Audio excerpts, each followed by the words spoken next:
ایک بزرگ بکریاں چراتے تھے اور اللہ کرتے تھے. جب نماز کا وقت آتا وہ بکریوں کو چھوڑ دیتے اور نماز شروع کرتے. اچھا صرف فرضی نماز نہیں، نوافل پڑھتے اور کثرت سے پڑھتے کہ میرے نبی صلی اللہ علیہ وسلم نے فرمایا کہ نوافل کی کثرت سے بندہ رب کا قرب حاصل کرتا ہے. مصلی بچھا کے وہ نمازیں شروع کر دیتے.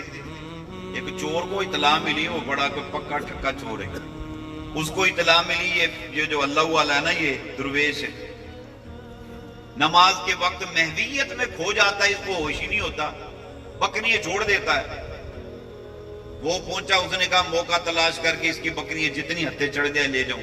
جب وہ وہاں پہنچا نا، پروگرام کے مطابق وہ بکریاں پکڑنے لگا. ایک بہت بڑا اژدہا سانپ اس نے پھن پھیلا لیا، اس کے پیچھے بھاگ پڑا. وہ ادھر جاتا وہ ادھر آ جاتا، وہ چھوڑ کے ادھر سے پکڑنے کی کوشش کرتا، وہ ادھر آ جاتا. الغرض یہی کشمکش لگی رہی. کافی دیر کے بعد بزرگ نے سلام پھیرا اور اس کی وہ بھاگ دوڑ کو دیکھا.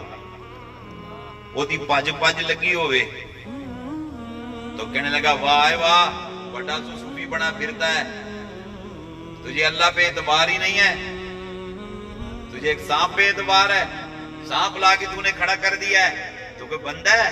درویش ایسے ہوتے ہیں. انہیں کہا چپ ہوئے، تجھے نہیں معلوم میں اپنے رب کے کام میں مشغول ہوں، رب میرے کاموں میں مشغول ہے. اللہ نے میرے مال کی حفاظت کا ذمہ لیا ہے، تو نے پڑھا نہیں؟ اللہ فرماتا ہے وَمَن يَتَوَكَّلْ عَلَى اللَّهِ فَهُوَ حَسْبُهُ، جو اللہ کی ذات پر توکل کرے اس کے لیے ذات اللہ کافی ہے.